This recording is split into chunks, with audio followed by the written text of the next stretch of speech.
बिहार में हो क्या रहा है? लगातार आपराधिक घटनाएं घट रही है। जुलूस के भेष में अपराधी घुस रहे हैं और अपराध को अंजाम दे रहे हैं।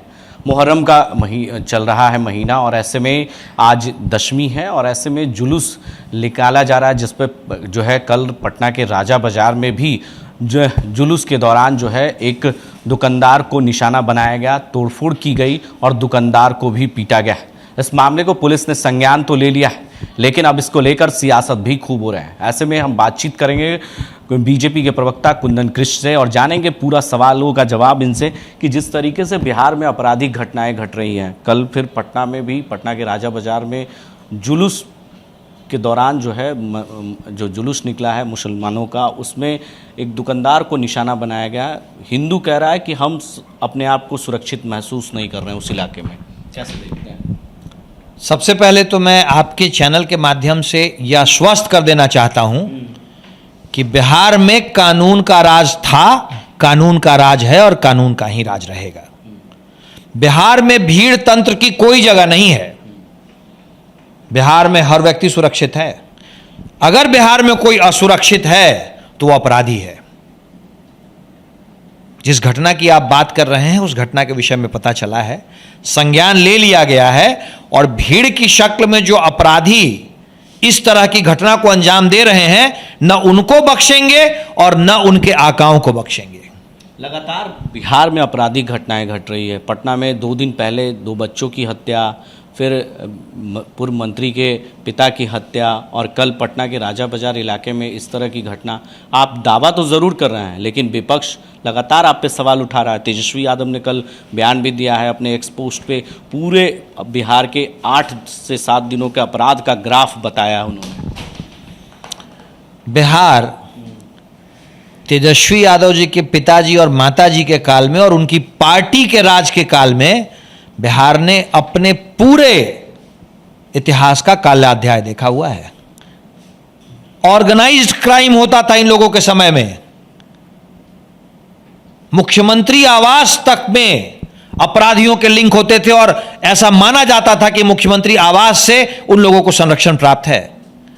वहां से खींच करके बिहार को हम ले आए हैं सुशासन की राह पे। आज बिहार में कोई ऑर्गेनाइज्ड क्राइम नहीं है। लेकिन वो तो कह रहे हैं कि कल तक आप लोग जंगल राज की बात कर रहे हैं, इसे क्या मानते हैं, जंगल राज या गुंडा राज? वही जंगल राज था। जंगल राज का मतलब होता है एक ऐसा राज जहां पे अपराधियों का राज हो। मैं ये नहीं कह रहा हूं कि बिहार में अपराध नहीं हो रहा है। अपराध तो समाज है, तो वहां पे कुछ ऐसी घटनाएं होंगी, लेकिन अपराधी की हिम्मत नहीं है। हिम्मत नहीं अपराधी की। और बिहार में अगर अपराधी बैंक लूटने जा रहा है तो गोली खा के आ रहा है। ऐसा नहीं है कि अपहरण हो गया शहर के सबसे बड़े डॉक्टर का और मुख्यमंत्री आवास में उस डॉक्टर की गाड़ी और उस डॉक्टर साहब के अपहरण में जो लोग अभियुक्त थे वो लोग अभियुक्त मुख्यमंत्री आवास में बैठे पाए जाते हैं। यह लालू प्रसाद यादव जी और राजद के समय होता था। बिहार में अपराध और अपराधी दोनों का समूल नाश किया ही जाएगा। बिहार में सुशासन था, सुशासन है और सुशासन ही रहेगा। 22 जुलाई से मानसून सत्र हो रहा है। इन तमाम मुद्दों को लेकर विपक्ष आप लोगों को घेरने की तैयार है, कैसे जवाब देंगे? विपक्ष अगर सकारात्मक बातचीत चाहेगा, उनके सारे सवालों का हम जवाब देंगे। विपक्ष सवाल करेगा, जवाब देंगे। विपक्ष बवाल करेगा, उसका भी जवाब देंगे।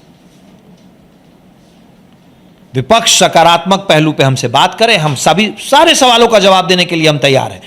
राज्य में सत्ता में रहना एक जिम्मेदारी होती है और हम राजद की तरह गैर जिम्मेदार सरकार नहीं है।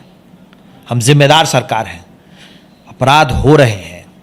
मुकेश सहनी जी के पिता की निर्मम हत्या हो गई, हत्या तो हुई है, परंतु आप देखेंगे कुछ घंटों के भीतर अपराधी जो हैं दोषी कानून की गिरफ्त में होंगे। बिहार की सरकार, बिहार की पुलिस इन अपराधियों के काफी करीब पहुंच चुकी है।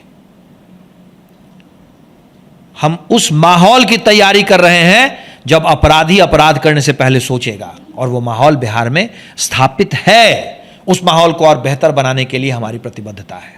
तो देखिए, हमारे साथ बीजेपी के प्रवक्ता कुंदन कृष्ण थे। उन्होंने सारे सवालों का जवाब दिया और सीधे तौर पर कहा कि बिहार में अपराध तो हो रहे हैं, लेकिन अपराधी भी सलाखों के पीछे हो रहे हैं।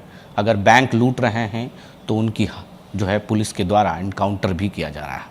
यानी कहीं ना कहीं अपराध तो होगा तो उसका जवाब प्रशासन की ओर से भी दिया जाएगा और अपराधी सलाखों के पीछे होंगे। मानसून सत्र 22 जुलाई से शुरू हो रहा है और ऐसे में विपक्ष ने तैयारी की है सरकार को घेरने के लिए, तो सरकार के भी जो लोग हैं, जो विधायक हैं, मंत्री हैं, वो सभी जवाब देने के लिए भी तैयार हैं। अपने सहयोगी वीडियो जर्नलिस्ट दिवाकर ठाकुर के साथ मैं संजय कुमार, लाइव इंडिया हर पल, पटना।